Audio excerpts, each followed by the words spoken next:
En el otoño de 1891, una maestra tartamuda fue enviada a la casa de un apace viudo con 4 hijos en lo alto del Cañón de los Tordos, y lo que parecía un simple trabajo terminó abriendo una herida que todo San Lorenzo había querido enterrar. Pero lo más difícil no sería enseñarles a leer.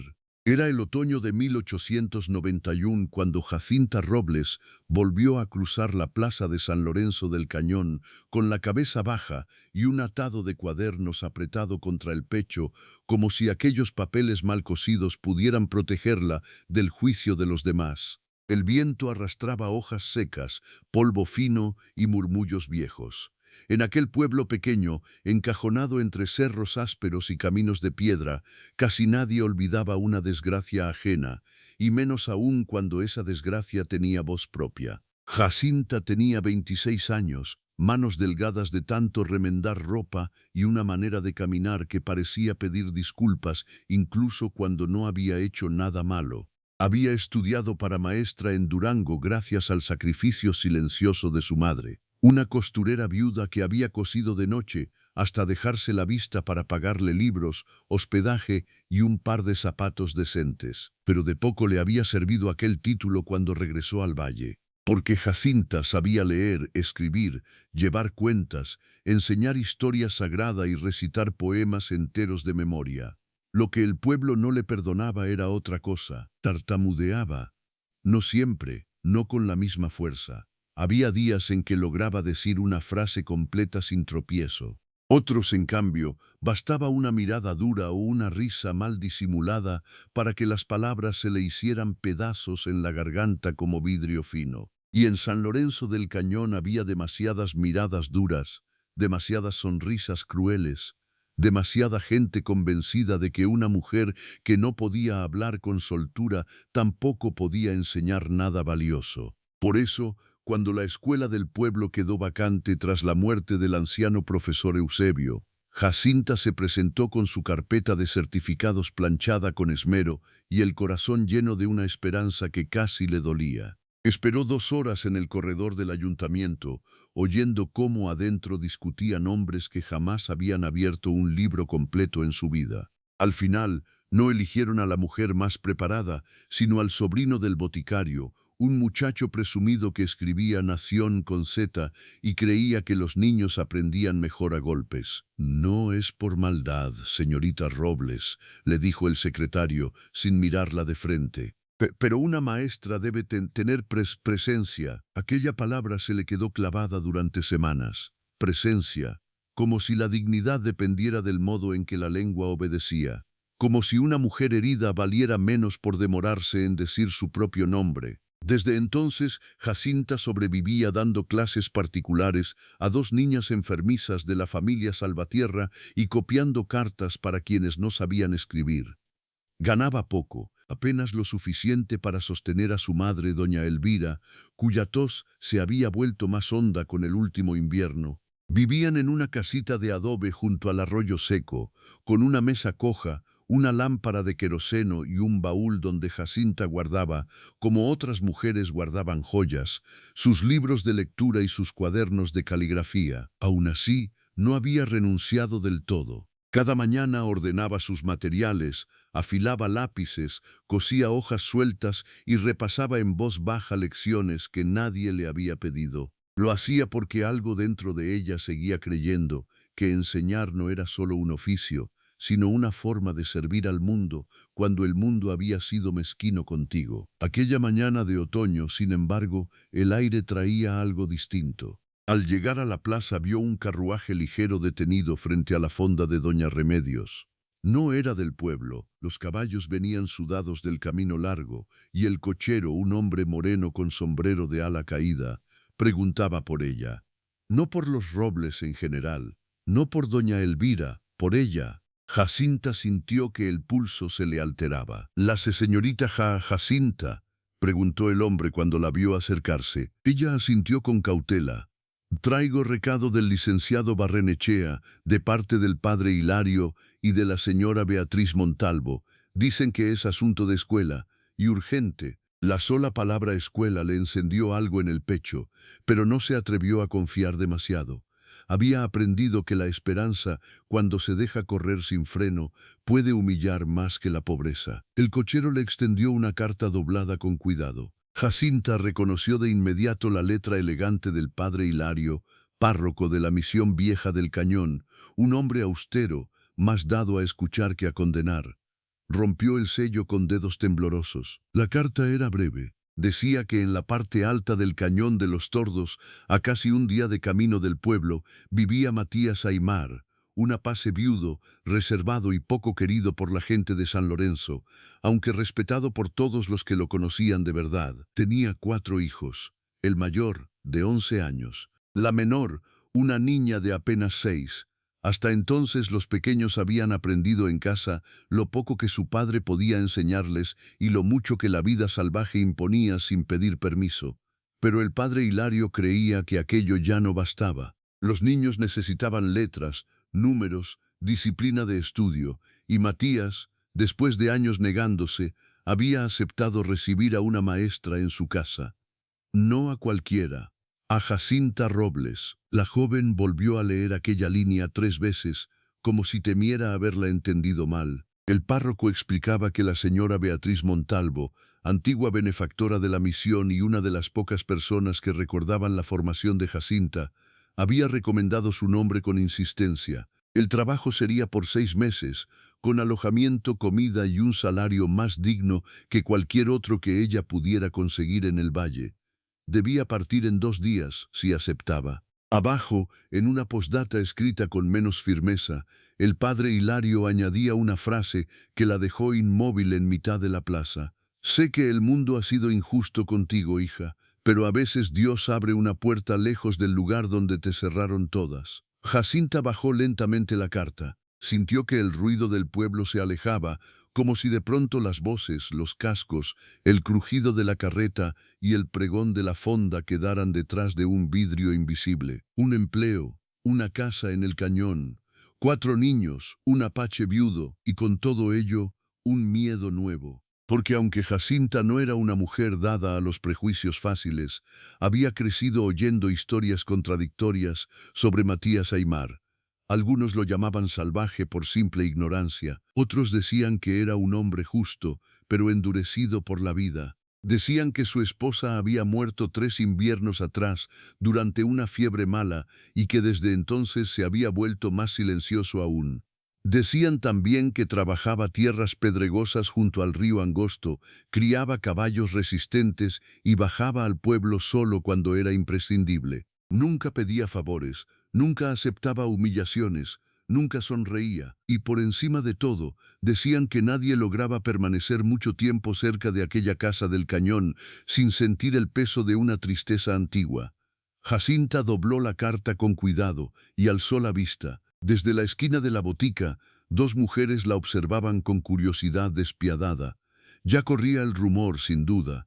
En un pueblo así, una noticia tardaba menos en expandirse que el humo de un incendio. ¿Es cierto que la mandan con el apache?, preguntó una voz a su espalda. Era doña Remedios, con el delantal manchado de harina y esa mezcla de compasión y hambre de chisme que tanto abundaba en las viudas del valle. Jacinta tragó saliva.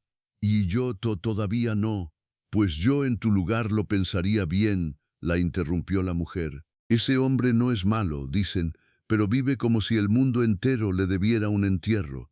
Y 4 hijos sin madre son 4 heridas abiertas. Aquella frase la acompañó todo el camino de vuelta a casa. Doña Elvira estaba sentada junto a la ventana, cosiendo un cuello de camisa bajo la luz escasa del mediodía. Al ver entrar a su hija, dejó la labor a un lado. Una madre cansada aprende a leer el alma en el modo en que una hija cierra la puerta. Jacinta le entregó la carta sin hablar. La mujer la leyó despacio, tosiendo una vez, luego otra. Cuando terminó, levantó los ojos húmedos. «Te necesitan de verdad», murmuró. No dijo «es una oportunidad». No dijo «conviene», dijo algo más profundo. «Te necesitan». Y en eso vivía una diferencia inmensa. Jacinta se sentó frente a ella, apretando las manos entre las rodillas. «Madre, ¿y si no puedo? ¿Y si los niños se ríen? ¿Y si él? Y si él, doña Elvira se inclinó hacia adelante y le sostuvo el rostro con una ternura cansada, pero firme. Entonces te levantarás y volverás a intentarlo. Como has hecho siempre, escúchame bien, hija. No te mandan por caridad, te mandan porque sabes enseñar. Y si ese hombre aceptó tu nombre, algo vio donde otros solo vieron tu herida. Jacinta bajó la mirada. Algo dentro de ella quiso creerlo. Otra parte, la parte golpeada por años de desprecio, todavía temblaba. Esa tarde prepararon juntas el baúl pequeño. 2 vestidos oscuros, un chal gris, medias remendadas, una Biblia, un cuaderno de registros, una caja de tizas, 3 libros de lectura, un mapa doblado de la República y la pizarra portátil que Jacinta había comprado de segunda mano con meses de ahorro. Cada objeto puesto allí parecía menos un equipaje que una declaración silenciosa. Iba a enseñar, aunque el miedo la siguiera de cerca. Cuando cayó la noche, el pueblo entero parecía saberlo ya. Desde la ventana les llegaban voces lejanas, comentarios, risas breves. Alguno dijo que a fin de cuentas habían encontrado para la tartamuda un sitio donde sus pausas no estorbarían. Otro insinuó que ningún hombre del pueblo la habría querido bajo su techo, así que mejor para ella irse con quien vivía apartado de todos. Crueldades pequeñas, de esas que no matan el cuerpo, pero desgastan el alma con paciencia. Jacinta no respondió. Se sentó junto a la lámpara y repasó en silencio una lección de lectura para niños de primer nivel. Afuera, el viento golpeaba las ramas secas contra el muro. Adentro, su madre cabeceaba de cansancio en la mecedora. Fue entonces cuando Jacinta entendió, con una claridad triste, que no solo partiría por trabajo, partiría para respirar lejos de un lugar que llevaba años enseñándole a dudar de sí misma. No sabía aún cómo serían los hijos de la Pase. No sabía si Matías Aimar la recibiría con frialdad, con desconfianza o con ese silencio que todos describían como una muralla.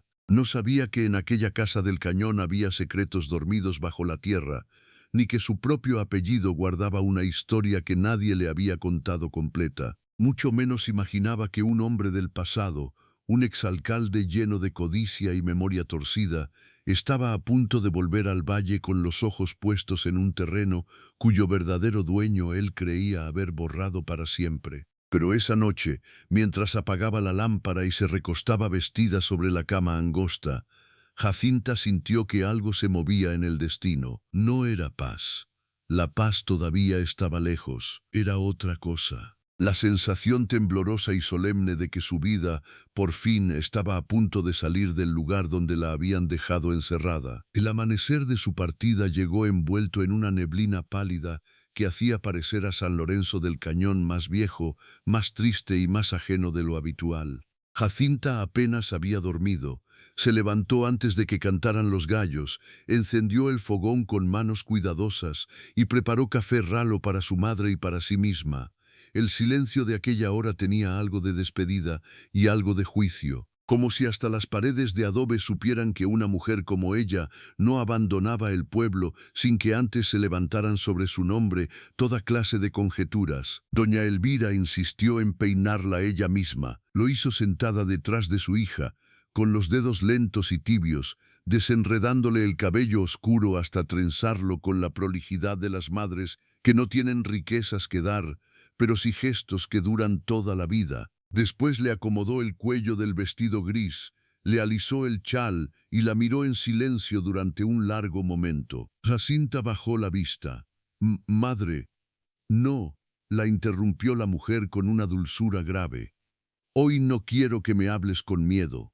Hoy quiero que me escuches. Vas a una casa ajena, sí.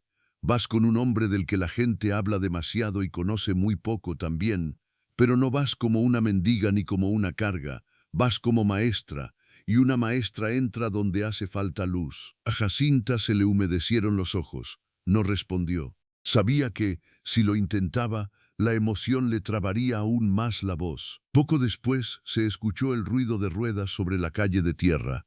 Era el mismo cochero de la fonda, enviado de nuevo por el padre Hilario. Había traído una carreta más estrecha, adecuada para el ascenso al Cañón de los Tordos, y junto a él venía un muchacho pecoso de la misión para ayudar con el equipaje.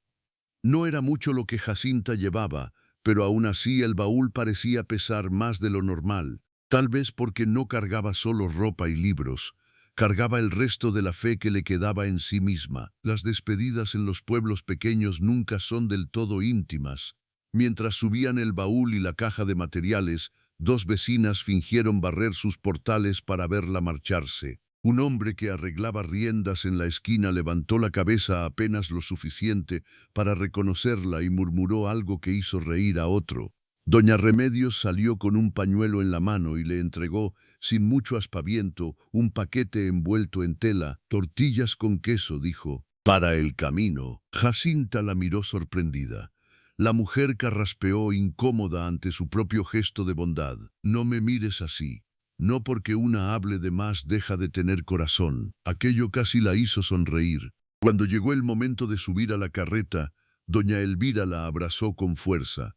No era una mujer dada a efusiones, pero aquel abrazo tenía años enteros de sacrificio, de noches cosiendo a la luz mala, de silencios compartidos cuando el mundo había sido cruel. Jacinta escondió el rostro en su hombro como una niña y por un instante quiso pedirle al cochero que se marchara solo, que la dejara allí, en la seguridad amarga de lo conocido, pero no lo hizo. Se apartó despacio, se secó las lágrimas con la dignidad de quien sabe que llorar no es cobardía, y subió a la carreta. A medida que avanzaban por la calle principal, San Lorenzo del Cañón fue quedando atrás con sus techos bajos, sus perros somnolientos, su plaza de polvo y sus campanas cansadas.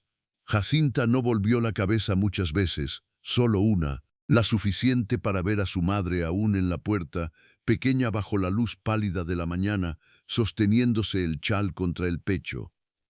Después el camino empezó a subir.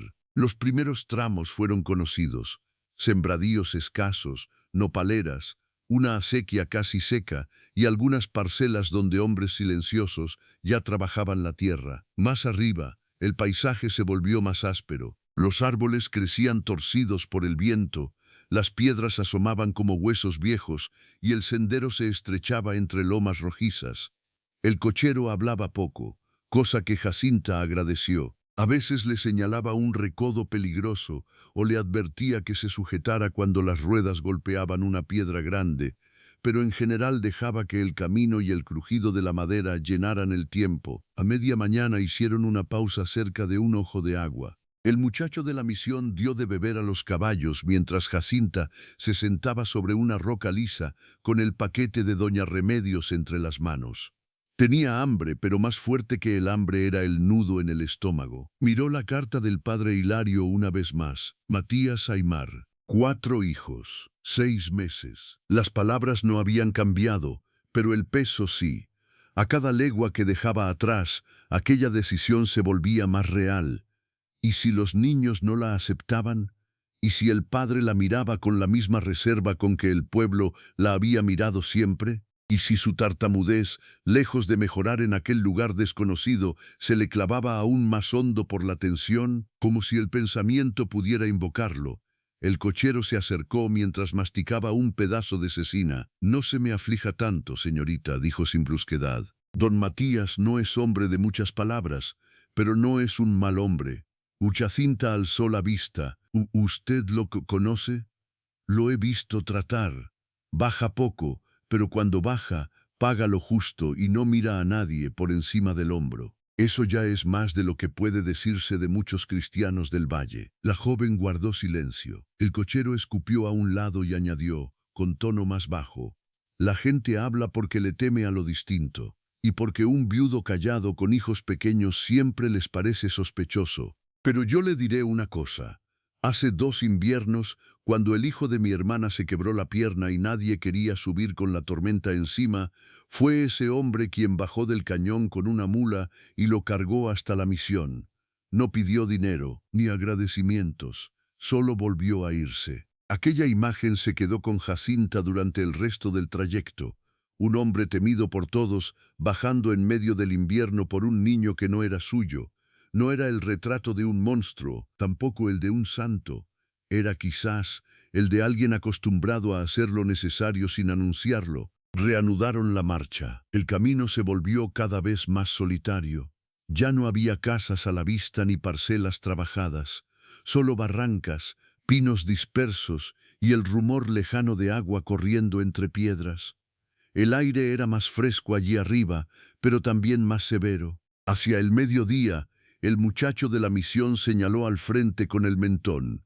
El cañón de los Tordos. Jacinta siguió la dirección de su gesto y sintió que el aliento se le detenía un instante. Entre dos paredones de roca ocre se abría un valle angosto y profundo, atravesado por una cinta de agua brillante. Había álamos amarillentos junto a la ribera, humo subiendo recto desde algún punto oculto, y más al fondo, una casa de piedra y madera asentada contra una loma baja, como si llevara años resistiendo allí el viento, la intemperie y el juicio del mundo. No era una cabaña miserable ni una hacienda orgullosa, era otra cosa, un hogar construido con esfuerzo y sin deseo de impresionar a nadie. La carreta comenzó el descenso con lentitud. A cada vuelta del sendero, la casa se hacía más visible. Jacinta distinguió un corral cercado con troncos firmes, un pequeño huerto protegido por piedras, dos caballos atados a la sombra y ropa infantil tendida en una cuerda. La simple visión de aquellas prendas pequeñas, agitadas por el viento, le recordó de golpe que no iba a encontrarse solo con un hombre desconocido, sino con 4 niños que habían perdido a su madre. 4 heridas abiertas, había dicho doña Remedios. El pensamiento la hizo apretar las manos sobre el regazo. Cuando finalmente llegaron al llano, el cochero hizo sonar suavemente las riendas. No hizo falta más. La puerta de la casa se abrió casi de inmediato. Primero salió un niño delgado, de unos 8 o 9 años, con el cabello oscuro cayéndole sobre la frente y una expresión alerta que no correspondía a su edad. Después apareció una niña pequeña, descalza, aferrada al marco de la puerta. Detrás de ellos, una muchacha de unos 11 años sostuvo al menor, un niño robusto de mejillas serias que no soltaba una cuchara de madera. Los 4 miraban la carreta con una mezcla de curiosidad, cautela y esa esperanza contenida que solo tienen los niños que han aprendido a no ilusionarse demasiado pronto. Pero el último en salir fue él. Matías Aimar caminó desde un costado del corral, donde al parecer estaba arreglando una cincha. Era alto, más de lo que Jacinta había imaginado. Llevaba camisa oscura arremangada hasta los antebrazos, pantalones de trabajo y botas cubiertas de polvo. Su cabello negro, sujeto atrás por una tira de cuero, le caía hasta los hombros. No tenía la belleza fácil de los hombres que gustan de ser mirados. Tenía otra clase de presencia, sobria, firme, cansada. En el rostro se le notaban años de sol, de intemperie y de pérdida. Y sin embargo, lo que más la sorprendió no fue la dureza de sus facciones, sino sus ojos. No había dureza en ellos, sino un cansancio profundo. Matías se acercó a la carreta sin apresurarse. Miró primero al cochero, luego al muchacho de la misión y por último a Jacinta. No la recorrió con insolencia ni con sospecha vulgar, solo la observó como quien intenta reconocer si delante tiene a una persona frágil o a una persona valiente. A veces ambas cosas conviven en el mismo cuerpo y él parecía saberlo. Jacinta quiso bajar, pero el pie le tembló al tocar el estribo.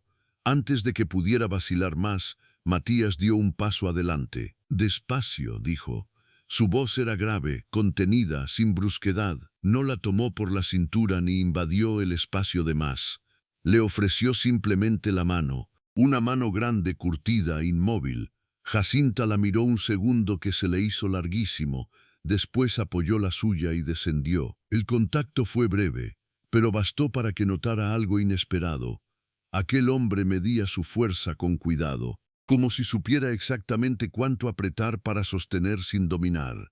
«Señor Aimar», murmuró ella apenas tocó el suelo. «Matías», corrigió él con serenidad. «Bienvenida», nada más. Ni una sonrisa innecesaria, ni una frase adornada, pero tampoco frialdad. Solo una palabra simple, dicha como si de verdad significara algo. Los niños seguían observándola desde la puerta. La mayor fue la primera en reunir valor y avanzar un par de pasos. «¿Es la maestra?», preguntó. Matías asintió apenas. Sí, Elena. La niña enderezó los hombros con una seriedad casi adulta y miró a Jacinta. Yo cuido a Tomás cuando papá trabaja, dijo, señalando al pequeño de la cuchara. Y él es Bruno, y ella Inés. No era exactamente una presentación amable. Era más bien una forma de dejar claro que aquella casa ya tenía un orden, una historia, unas lealtades. Jacinta lo comprendió de inmediato. Mucho gusto, consiguió decir. Bruno, el niño delgado, bajó la mirada. Inés escondió medio rostro detrás del vestido de Elena. Tomás siguió chupando la cuchara, solemne como un juez diminuto. Matías se volvió hacia el cochero y ayudó a bajar el baúl sin permitir que Jacinta cargara nada. Después señaló la casa. Entren. El camino fue largo. La joven cruzó el umbral con el corazón golpeándole el pecho. Adentro olía a leña, a pan reciente y a hierbas secas colgadas junto a la ventana. La casa era modesta, pero limpia y firme. Había una mesa grande de madera gastada, estantes con frascos bien ordenados, mantas dobladas con esmero y una repisa donde descansaban 4 pequeñas figuras talladas en madera, probablemente hechas por manos infantiles o por un padre que había tenido que aprender a consolar sin palabras. Jacinta apenas había dado 2 pasos cuando sus ojos se detuvieron en un detalle que la estremeció sin saber por qué.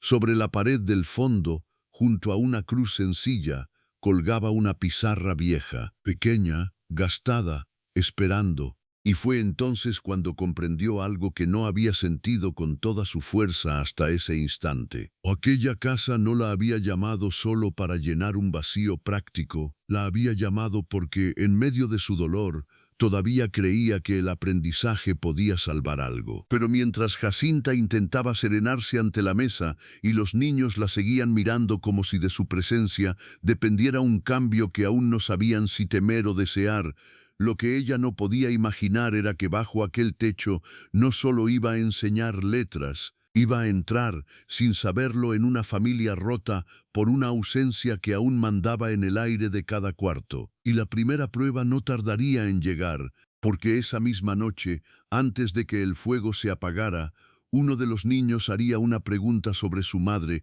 que dejaría a Jacinta sin aliento y obligaría a Matías a mostrar un dolor que hasta entonces nadie en el valle había visto de cerca. Jacinta apenas había terminado de dejar el chal sobre el respaldo de una silla cuando Matías colocó el baúl junto a la pared más cercana al cuarto pequeño que, según le explicó con una inclinación leve de cabeza, sería el suyo durante su estancia.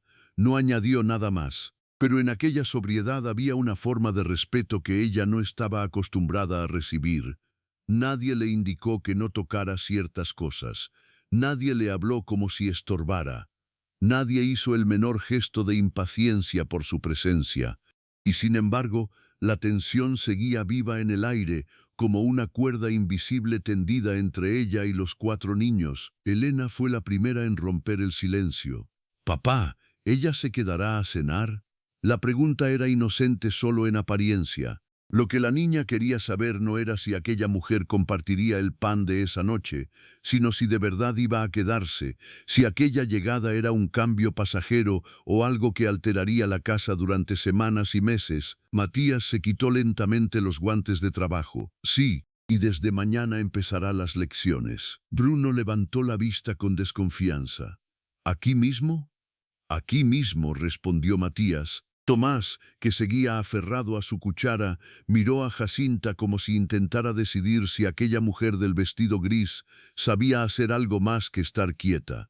Inés, en cambio, no apartaba los ojos de la trenza oscura que caía sobre el hombro de la maestra. Había en la pequeña una timidez parecida a la de los animales heridos, una necesidad de cercanía peleando con el miedo. Jacinta sintió que debía decir algo sencillo, algo digno, pero el peso de tantas miradas juntas le apretó la garganta. Yo espero poder ayudar». La palabra se quebró a la mitad. Elena bajó los ojos de inmediato, como quien finge no haber notado nada para no humillar a otro.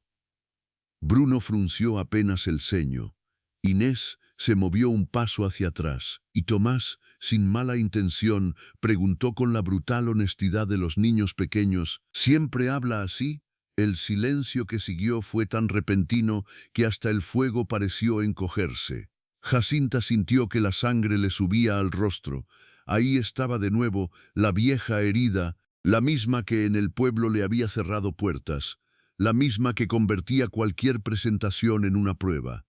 Bajó la mirada al suelo de madera, queriendo reunir una respuesta que no sonara triste, ni defensiva, ni rota, pero fue Matías quien habló primero. Tomás no levantó la voz, no hubo dureza teatral en su tono, solo una gravedad serena que hizo que el niño apretara la cuchara contra el pecho. No se pregunta así. El pequeño parpadeó confundido. Matías se agachó hasta quedar a su altura. La señorita Jacinta habla a su manera, y eso no le quita valor a lo que dice. ¿Entendiste? Tomás asintió despacio. Entonces ocurrió algo que Jacinta no esperaba. Matías no dejó la lección en una simple corrección. Miró a su hijo a los ojos y añadió, hay personas que corren y tropiezan. Otras caminan lento, pero llegan más lejos. Con las palabras pasa lo mismo. Aquella frase, dicha sin mirarla directamente, le cayó a Jacinta en el pecho con una fuerza extraña. No era lástima, no era la compasión blandengue de quien protege a alguien porque lo considera débil. Era otra cosa, una defensa limpia, casi austera, como si aquel hombre hubiera decidido, en un segundo, que bajo su techo nadie la reduciría a su herida. Tomás bajó la cabeza. Perdón. Jacinta tragó saliva. Quiso responder con soltura, pero la emoción le tembló en los labios. No pasa nada. Y aunque la frase salió quebrada, ya no se sintió tan sola dentro de ella. Matías se incorporó y fue hacia la repisa donde descansaba un jarro de barro con agua fresca. Le sirvió primero a Jacinta, no a él, no a los niños, a ella. Ese gesto pequeño, casi invisible, terminó de desarmar una parte del miedo que había traído desde San Lorenzo. La cena se preparó sin ceremonia. Elena puso la mesa con movimientos hábiles de quien lleva demasiado tiempo ayudando más allá de su edad. Bruno trajo pan del horno exterior, Inés acomodó servilletas dobladas, torcidas pero limpias, y Tomás se encargó de llevar cucharas, aunque dejó una caer en el trayecto y se quedó mirándola como si hubiera cometido una tragedia. Jacinta, por instinto, se inclinó a recogerla. Inés se agachó al mismo tiempo. Sus manos casi se rozaron.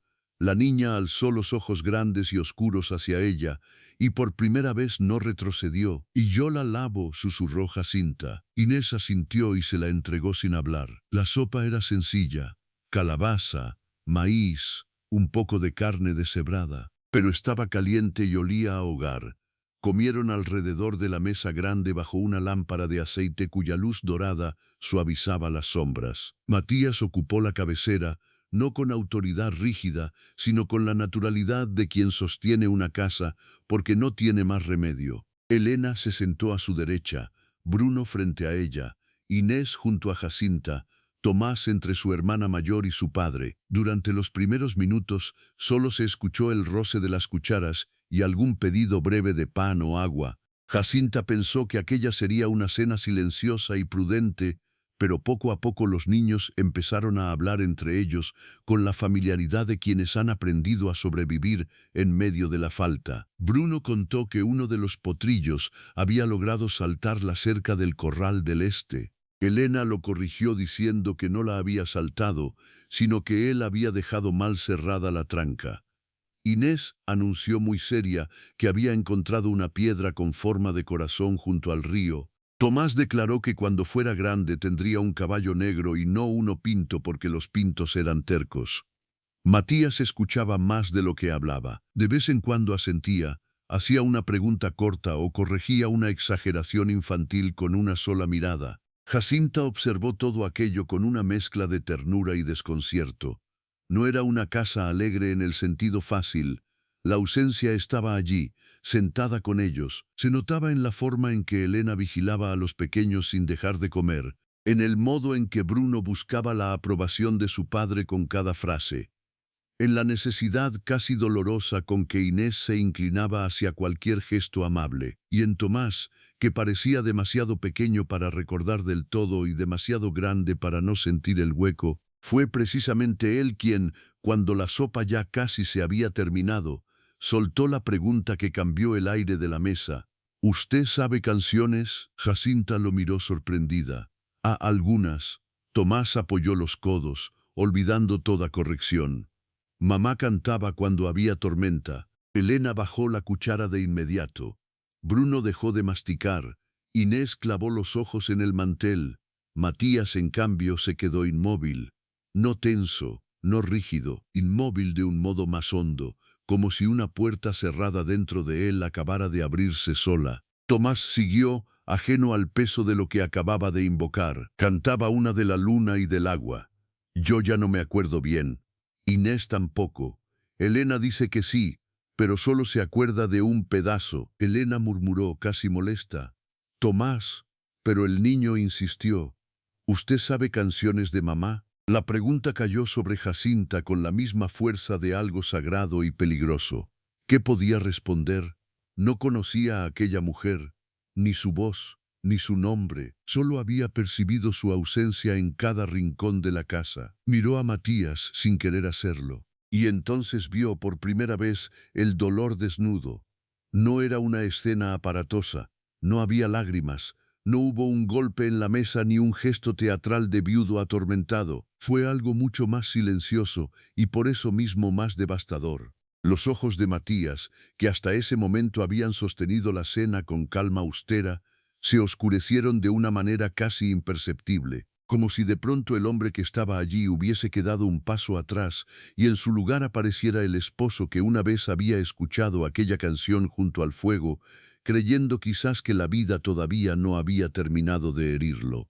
Jacinta sintió que el alma le temblaba. Matías dejó la cuchara a un lado. Tu madre cantaba mejor que nadie, dijo al fin. Tomás lo miró con atención absoluta. ¿Y por qué ya no cantamos esa? Nadie respondió enseguida. Afuera, el viento rozó la pared de piedra con un sonido seco. La lámpara osciló apenas. Jacinta comprendió que estaba asistiendo a algo que no le pertenecía y sin embargo la incluía. Fue Elena quien habló muy bajo. Porque duele. Tomás frunció la frente, como si aquella explicación no le bastara, pero también era bonita. Matías cerró los ojos un segundo, solo uno. Cuando volvió a abrirlos, ya no miró a su hijo pequeño, sino a un punto indefinido de la mesa. Sí, dijo, era bonita, y aquella sola admisión tuvo más verdad que un discurso entero. Jacinta no supo de dónde sacó el valor, pero habló antes de pensarlo demasiado. A veces, lo bonito y lo que duele van juntos. La frase salió rota en las orillas, pero llegó, y lo hizo con una sinceridad tan limpia que nadie se movió. Matías levantó la vista hacia ella. No fue una mirada larga, ni íntima, ni impropia, pero en ella había reconocimiento, como si acabara de descubrir que aquella mujer tímida no solo sabía leer y enseñar, sino también nombrar ciertas verdades sin adornarlas. Inés, que hasta entonces había permanecido callada, apoyó una mano diminuta sobre el brazo de Jacinta. A mí sí me gustaría que alguien cantara otra vez. La maestra sintió un nudo en la garganta. Tal vez que cuando nos conozcamos mejor. Tomás pareció aceptar la promesa. Bruno volvió a mirar su plato. Elena respiró apenas más tranquila, y Matías, sin decir nada, tomó el jarro de agua y volvió a llenarle el vaso a Jacinta antes que a nadie más. Después de la cena, los niños ayudaron a recoger. Elena lavaba con eficacia, Bruno secaba, Inés ordenaba cuencos, Tomás se quedaba en medio, ofreciendo ayuda que casi siempre estorbaba, pero a la que nadie se atrevía a renunciar porque era su forma de sentirse útil. Jacinta quiso colaborar, pero Elena, con una gravedad que le recordó a una pequeña ama de casa, negó suavemente. Usted viene cansada. Yo puedo. No era rechazo, era costumbre.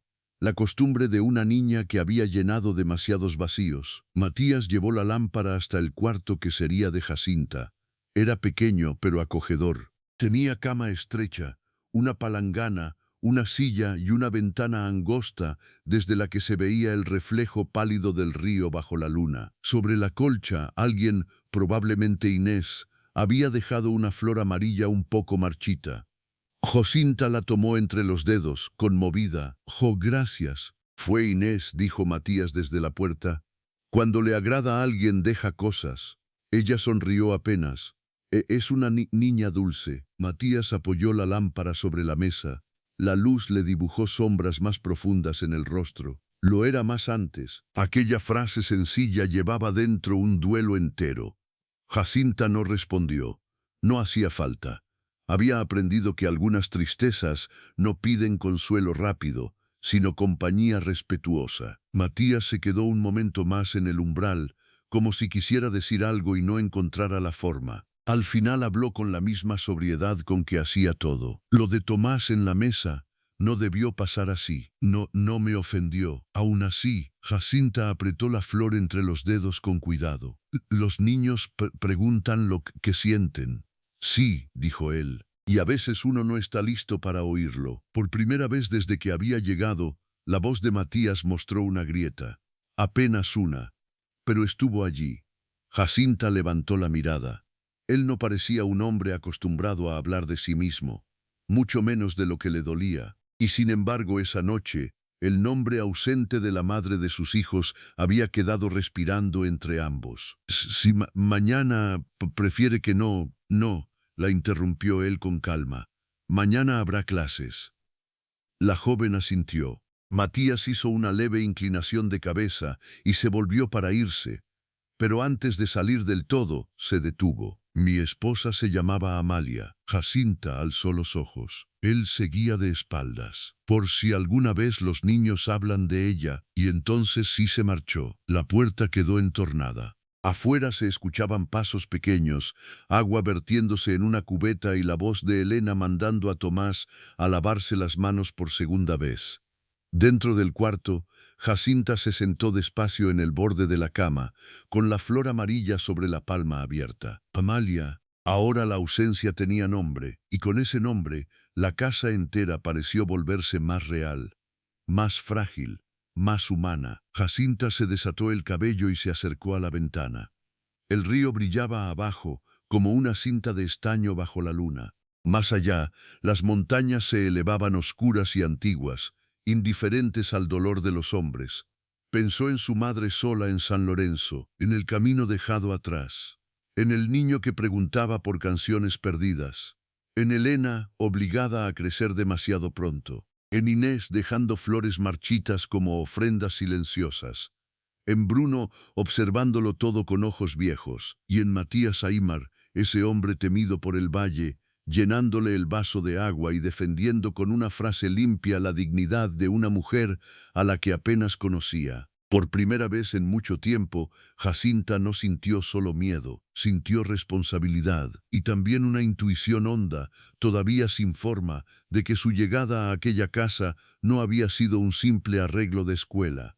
Algo más se estaba moviendo bajo la superficie de las cosas. Algo que tenía que ver con el dolor que todos compartían de maneras distintas, y quizá también con una esperanza que todavía no se atrevía a decir su nombre. Afuera, la casa fue apagando sus ruidos uno por uno. Primero la loza, luego las voces, después los pasos, hasta que quedó solo el murmullo del agua corriendo y, de vez en cuando, el crujido de la madera, adaptándose al frío de la noche. Jacinta se recostó sin desvestirse del todo, con las manos sobre el pecho y la flor pequeña junto a la almohada. No sabía aún que al amanecer, cuando intentara comenzar la primera lección, descubriría que uno de los niños no sabía leer y otro se negaba a hacerlo desde la muerte de su madre. Y tampoco sabía que, mientras ella cerraba los ojos en el cuarto estrecho del cañón, en San Lorenzo del Cañón un hombre acababa de preguntar por su apellido con un interés demasiado antiguo para ser casual. El amanecer en el Cañón de los Tordos no llegó con campanas ni con pregones, sino con una claridad lenta que se fue derramando sobre la piedra, el río y los álamos como si el día tuviera miedo de despertar demasiado rápido a una casa herida. Jacinta abrió los ojos antes de que alguien llamara a su puerta. Durante un instante no recordó dónde estaba. Luego vio la ventana angosta, la manta ajena, la flor amarilla junto a la almohada, y todo volvió de golpe. Se incorporó despacio. Afuera ya se escuchaban pasos pequeños, el roce de un balde contra el piso, el mugido distante de una vaca y, más lejos, el sonido seco de un hacha partiéndose contra la leña. Matías ya estaba despierto. Jacinta se lavó con agua fría en la palangana, se trenzó el cabello y se puso el vestido azul oscuro que había reservado para el primer día de clases. No era nuevo, pero estaba limpio y bien remendado. Después abrió el baúl y fue sacando con una solemnidad que casi parecía oración sus pocas herramientas: la pizarra portátil, 2 cuadernos rayados, una caja de tizas, un silabario, un catecismo ilustrado, hojas sueltas para ejercicios y un pequeño reloj de mesa cuya cuerda sonaba débil, pero firme. Ordenó todo sobre la cama y sintió, por primera vez desde que había llegado, una seguridad conocida. Aquello sí sabía hacerlo. Aquello era suyo. Cuando salió al cuarto principal, Elena ya amasaba tortillas sobre la mesa. Bruno traía agua del pozo exterior con gesto serio, e Inés intentaba peinar a Tomás, que se retorcía como si lo estuvieran llevando al matadero. Matías estaba junto al fogón, de espaldas, sirviendo café en jarros de barro. Al oírla, se volvió apenas. «Buenos días. Buenos días». La saludó sin sorpresa, como si hubiese sabido que ella estaría lista temprano. Enseguida apartó una silla para que se sentara y le acercó pan tibio y café. No le preguntó si había dormido bien. No hizo comentarios innecesarios. Pero en aquellos silencios suyos había una forma de cuidado que Jacinta empezaba a reconocer. Tomás la observó con abierta curiosidad. «¿Hoy ya vamos a aprender?» Sí», respondió ella. El niño frunció la nariz. «¿Mucho?» Bruno soltó una exhalación que casi fue una risa. «Con que aprendas a no comerte la tiza, ya será bastante». Tomás le sacó la lengua. Elena le dio un golpecito en el hombro sin dejar de amasar. «Compórtense». Inés, sentada muy recta, miró a Jacinta como si necesitara asegurarse de que la promesa seguía en pie. «¿De verdad habrá clases aquí?» Aquí mismo». Fue entonces cuando Matías señaló con el mentón la pared del fondo, donde colgaba la pizarra vieja. «Mi esposa la usaba con Elena», dijo. Después quedó ahí. La frase fue breve, pero dejó un temblor en el aire. Jacinta miró la pizarra con otros ojos. No era solo un objeto útil, era un resto de Amalia, una señal de que, antes de ella, otra mujer había intentado sostener el aprendizaje en esa casa. Después del desayuno, Matías apartó la mesa grande hacia la ventana, para que entrara más luz. Bruno trajo 2 bancos pequeños. Elena limpió la pizarra con un trapo húmedo y, sin decirlo, entregó a Jacinta el espacio como quien cede una tarea que ha llevado demasiado tiempo sola. Tomás se sentó al instante, balanceando los pies. Inés imitó su postura con una obediencia casi dolorosa. Bruno tardó un poco más, como si no quisiera parecer demasiado dispuesto. Elena permaneció de pie. Jacinta lo notó. También, Elena». La niña bajó la vista. «Yo ya sé leer un poco». «Y aún así, también». Matías, que se había quedado cerca de la puerta con una cincha en las manos, intervino sin imponerse. «Si la maestra dice que te sientes, te sientas». Elena obedeció. No de mala gana, pero sí con esa reserva de los niños que han aprendido a ser útiles antes que niños. Jacinta respiró hondo. Tomó una tiza. Escribió despacio en la pizarra 4 nombres, uno debajo del otro: Elena, Bruno, Inés, Tomás. Después se volvió hacia ellos. «Hoy vamos a empezar por aquí». Tomás levantó la mano al instante. «Yo ya sé cuál es el mío porque tiene la T grandota. Eso es bueno». Bruno miraba los nombres con atención, aunque fingía desinterés. Inés juntó las manos sobre el regazo. Elena observó en silencio, tensa. Jacinta comenzó por lo más simple: reconocer letras, repetir sonidos, unir cada nombre con cada rostro. Lo hizo con paciencia, sin prisas, marcando con el dedo, dejando que la voz encontrara su ritmo aunque tropezara en algunos bordes. Al principio se sintió expuesta. Cada pausa le recordaba viejas vergüenzas, pero algo inesperado ocurrió. Ninguno de los niños se rió, ninguno apartó la mirada con lástima. Esperaban, solo eso. Esperaban a que terminara. Y esa espera sin crueldad le dio una fuerza nueva. Tomás reconocía letras sueltas, más por memoria visual que por comprensión. Inés sabía menos, pero atendía con una concentración conmovedora. Elena leía sílabas sencillas y algunas palabras completas. Bruno, en cambio, mantenía los labios apretados y los ojos fijos en la pizarra sin participar. Jacinta lo observó un momento.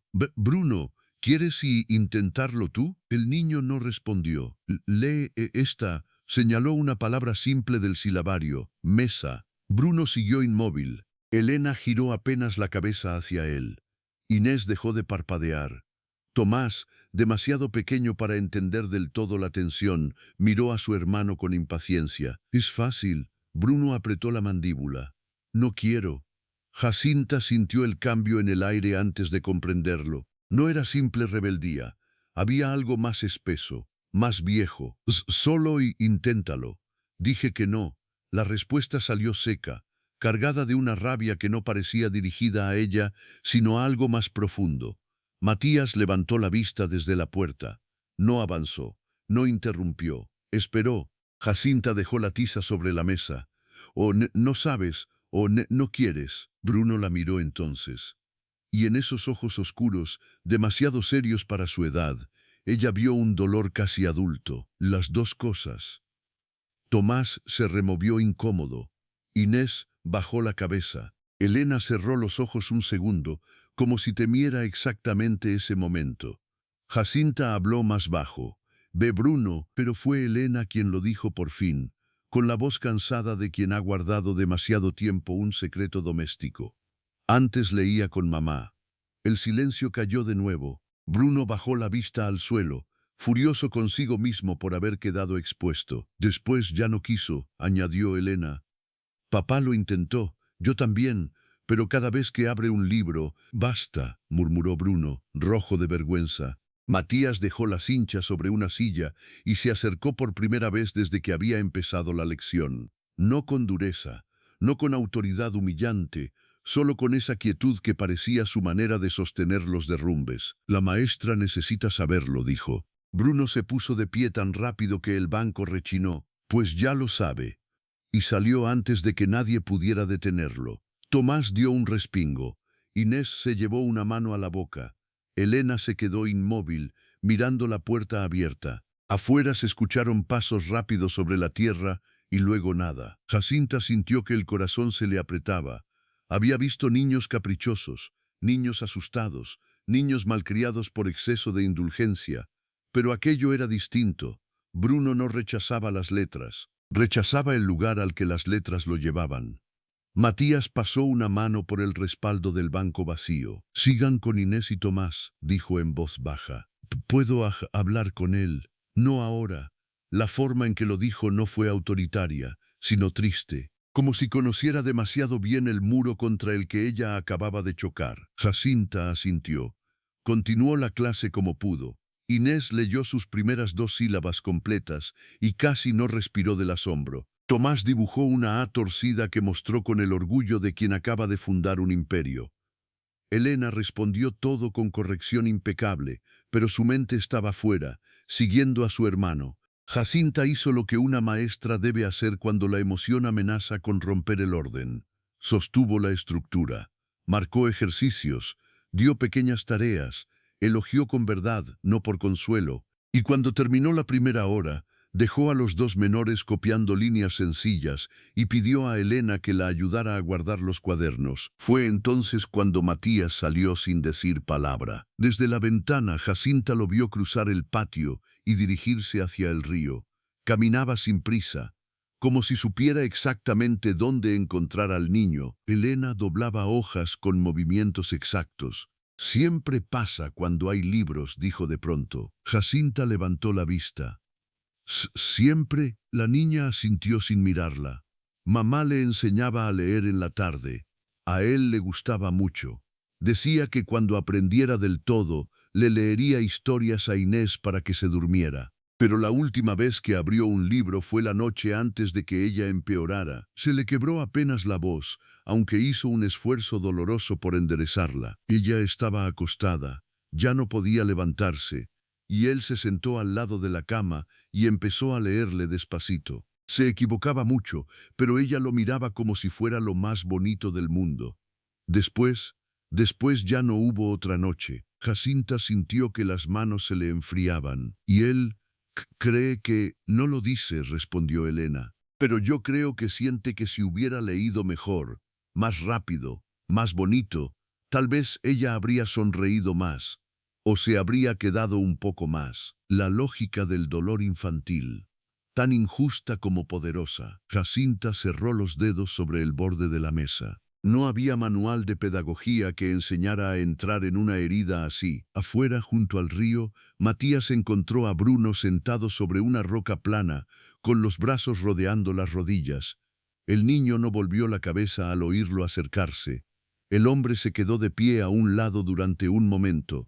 Luego se sentó en otra piedra, no demasiado cerca. El agua corría clara entre las rocas. «La hiciste pasar un mal rato», dijo Matías al cabo. Bruno pateó una piedrecilla. «Ella me hizo pasar uno a mí, no fue su intención». «No importa». Matías guardó silencio. Sabía, quizá mejor que nadie, que hay dolores que empeoran cuando alguien intenta desarmarlos demasiado pronto. «No tienes que leer hoy», dijo al final. «Pero tampoco puedes huir cada vez que algo te recuerda a tu madre». Bruno alzó la vista con rabia húmeda. «¿Y tú no haces lo mismo?». La pregunta quedó suspendida entre ambos como una cuerda tensa. Matías no se movió, no lo reprendió, solo miró el agua un instante más. «Sí», admitió, aquella sola palabra desarmó parte de la furia del niño. «Entonces no me digas». «Te lo digo precisamente por eso». Bruno tragó saliva. Sus ojos brillaban, pero seguía negándose a llorar. «Cuando veo las letras, la oigo toser, la oigo respirar feo, la veo mirándome para que siga, y yo no quiero acordarme de esa noche». Matías apoyó los antebrazos sobre las piernas. «Yo tampoco quiero acordarme de muchas cosas, pero tú sí puedes». «No», dijo él con una calma dolorosa. «Solo aprendí a quedarme quieto mientras pasa». El niño bajó la cabeza. «La maestra no tiene culpa. Lo sé, y no es mala, no». «Entonces, ¿por qué me da tanto coraje?». Matías lo miró por fin. «Porque vino a mover algo que llevabas enterrando mucho tiempo». Bruno se quedó callado. La corriente siguió sonando entre las piedras. «Tu madre quería que leyeras», añadió Matías. «No para que fueras perfecto, ni para que la salvaras. Quería porque te veía capaz». El niño apretó los labios. Ya no me acuerdo de su voz entera. Eso sí quebró algo en Matías. No por fuera, pero por dentro sí. Se notó en la forma en que tardó un momento más de lo normal en responder. «Yo tampoco me acuerdo de todo». Bruno volvió la cara, sorprendido. «¿Ni tú?». Matías negó despacio. «Hay días en que solo recuerdo una risa, o cómo acomodaba las mantas, o el olor de su pelo cuando volvía del río. El duelo hace eso, se lleva pedazos y deja otros». El niño se limpió la nariz con el dorso de la mano. «No quiero olvidarla». «Aprender a leer no es olvidarla». Bruno no respondió, pero tampoco se levantó para irse. Dentro de la casa, Jacinta daba a Tomás una serie de palotes que el pequeño ejecutaba con trágica concentración, mientras Inés copiaba su nombre letra por letra, sacando la lengua apenas entre los labios. Elena fingía ordenar, pero miraba una y otra vez hacia el río. Pasó casi media hora antes de que Matías y Bruno regresaran. El niño entró con los ojos secos y el gesto endurecido por el esfuerzo de haberse recompuesto. No miró a nadie directamente, fue hasta su banco y se sentó sin pedir disculpas. Jacinta no se las exigió, solo le acercó el silabario abierto en una página nueva, no la misma palabra de antes. Otra, río, runo, la miró mucho tiempo. «Re-ío», dijo al fin casi en un hilo. Tomás sonrió como si acabara de presenciar una hazaña. Inés juntó las manos. Elena bajó la vista, aliviada, Y Jacinta sintió que, aunque la sílaba había salido pequeña y rota, acababan de cruzar algo importante. Muy bien, susurró. Bruno no sonrió, pero tampoco se cerró. Y mientras la lección continuaba con ese equilibrio frágil que solo nace cuando el dolor acepta dar un paso atrás, Jacinta no podía saber que, abajo en San Lorenzo del Cañón, un hombre llamado Leandro Varela acababa de bajar de un carruaje negro frente al ayuntamiento. Tenía el cabello ya gris en las sienes, un bastón elegante y la clase de cortesía que suele esconder venenos antiguos. Había sido alcalde años atrás, demasiados años, los suficientes para conocer la historia de ciertas tierras del Cañón mejor que nadie. Y lo primero que hizo, antes incluso de pedir alojamiento, fue una pregunta que dejó helado al secretario del pueblo. Dígame, murmuró, como quien no da importancia al asunto. ¿La joven maestra que enviaron con el viudo del Cañón de los Tordos se llama acaso Jacinta Robles? Hija de Elvira Robles. El secretario asintió desconcertado, y entonces Leandro Varela sonrió, no con alegría, con reconocimiento, con cálculo, como si un hombre que llevaba años dormido acabara de volver a la superficie justo cuando más le convenía.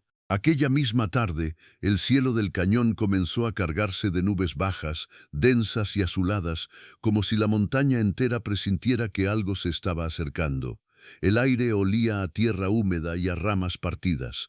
Dentro de la casa, sin embargo, la primera jornada de clases había dejado una huella distinta.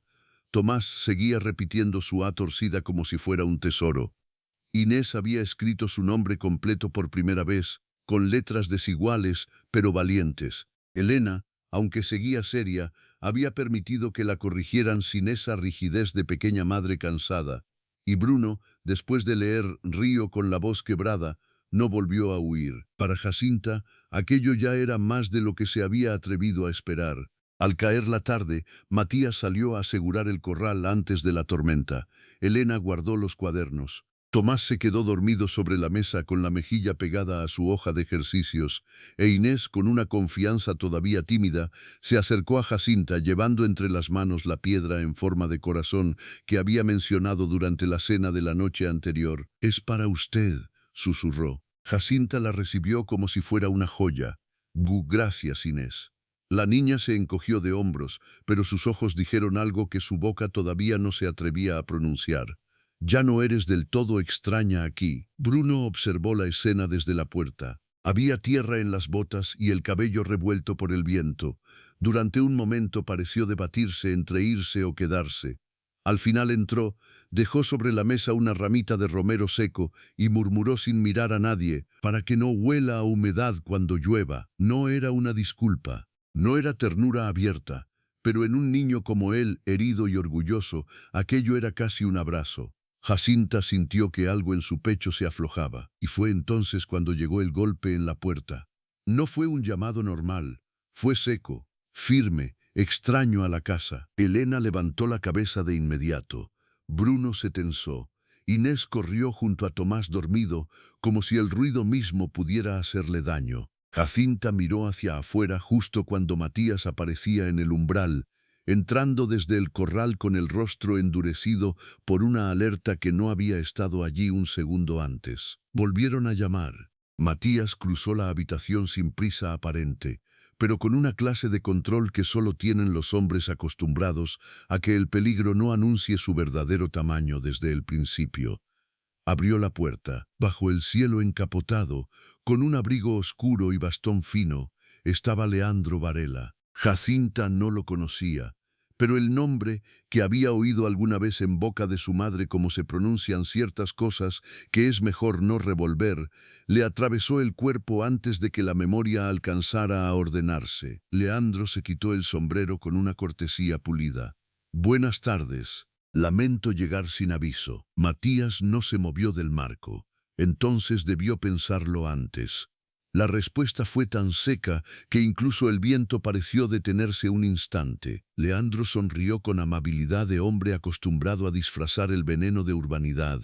«Vengo a hablar con la señorita Jacinta Robles. Asunto familiar». Aquella última palabra cayó en la sala como una piedra. Jacinta se puso de pie muy despacio.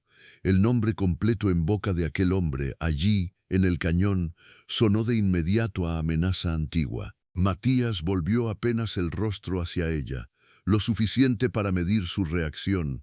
No había miedo puro en sus ojos, sino desconcierto, y eso le bastó. Lo que tenga que decirle, lo dirá mañana en el pueblo, dijo Matías. Hoy no. Leandro dejó escapar un suspiro teatral. Me temo que no se trata de una visita social. La joven tiene derecho a saber ciertas cosas sobre su madre, y sobre unas tierras que quizá le pertenecen más de lo que imagina. Jacinta sintió que la sangre se le helaba. Detrás de ella, Elena había tomado a Inés de la mano. Bruno se acercó un paso a Tomás, todavía dormido, como si sin darse cuenta hubiera decidido protegerlo. Matías abrió la puerta apenas más, pero no para invitarlo a entrar. Al contrario, para dejar más claro que él seguía ocupando toda la entrada. Explíquese. Leandro clavó la mirada en Jacinta por encima del hombro de Matías. Su madre, señorita, no fue siempre quien usted cree. Antes de llamarse Elvira Robles, fue Elvira Beltrán de la Vega, hermana menor de mi difunta esposa. Huyó de su casa hace casi 30 años con un hombre que su familia no aprobaba. Se llevó consigo documentos, un título de propiedad y una parte de una herencia que jamás reclamó. Durante años creímos perdido todo rastro de ella. Jacinta apenas podía respirar. Su madre nunca le había hablado de eso, nunca, solo de un pasado humilde, de costuras, de hambre, de trabajo, no de familias ricas, no de apellidos de hacienda, no de herencias. Leandro continuó con una voz suave, demasiado suave. Hace poco, revisando papeles antiguos, encontré una referencia al nombre de Elvira y al de una hija suya. Usted, si las cosas son como sospecho, el terreno del Cañón de los Tordos donde hoy vive el señor Aymar formó parte de una división de bienes mal cerrada hace años. Y si eso es cierto, hay firmas que deben revisarse, derechos que deben restituirse, errores que corregir. Matías no necesitó volverse para entender lo esencial. Aquel hombre no había subido por justicia, había subido por tierra. ¿Y por qué ahora?, preguntó Jacinta, haciendo un esfuerzo doloroso para que la voz no se le rompiera del todo. ¿Por qué después de tanto? Leandro inclinó apenas la cabeza, como si alabara su pregunta. Porque los tiempos cambian, porque hay propiedades en juego, porque ciertos linderos nunca debieron quedar en manos ambiguas. La palabra fue pequeña, pero bastó. Ambiguas. No dijo apase, no hizo falta. El desprecio estaba entero allí. Matías dio un paso al frente. Ya habló suficiente. No he terminado.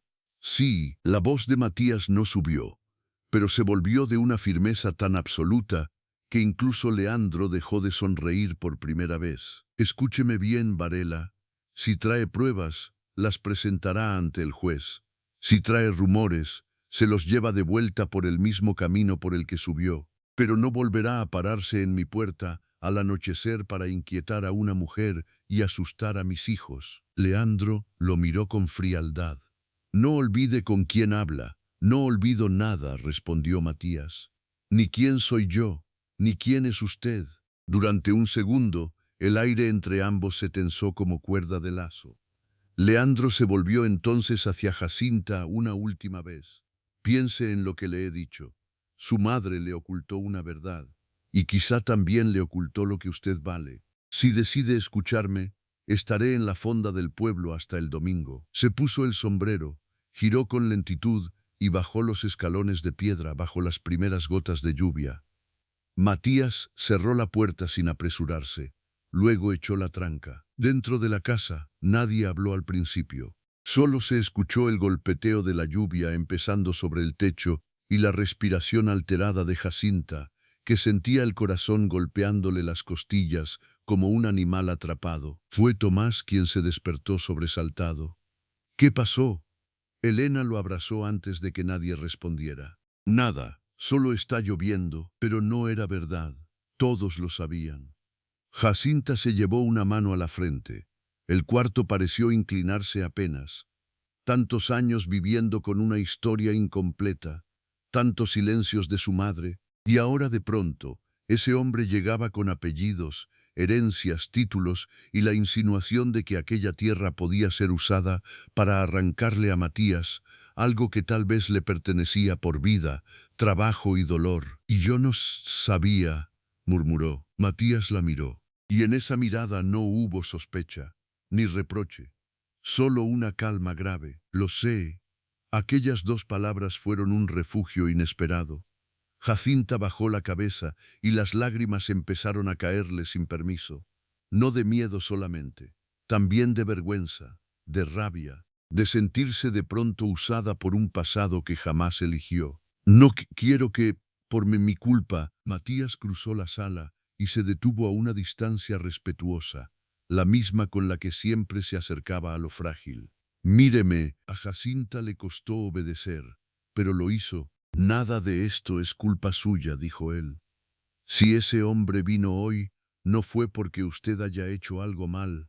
Vino porque olió una oportunidad, y los hombres como él confunden la verdad con aquello que pueden torcer a su favor. Bruno, todavía junto a Tomás, habló por primera vez desde que Varela se había marchado. ¿Nos va a quitar la casa? La pregunta hirió el aire. Inés empezó a llorar en silencio. Elena la abrazó más fuerte. Tomás, sin entender del todo, miró a su padre con los ojos muy abiertos. Matías se volvió hacia ellos. No, no fue una promesa vacía. Fue una respuesta de hombre que ya había decidido pelear incluso antes de saber cómo.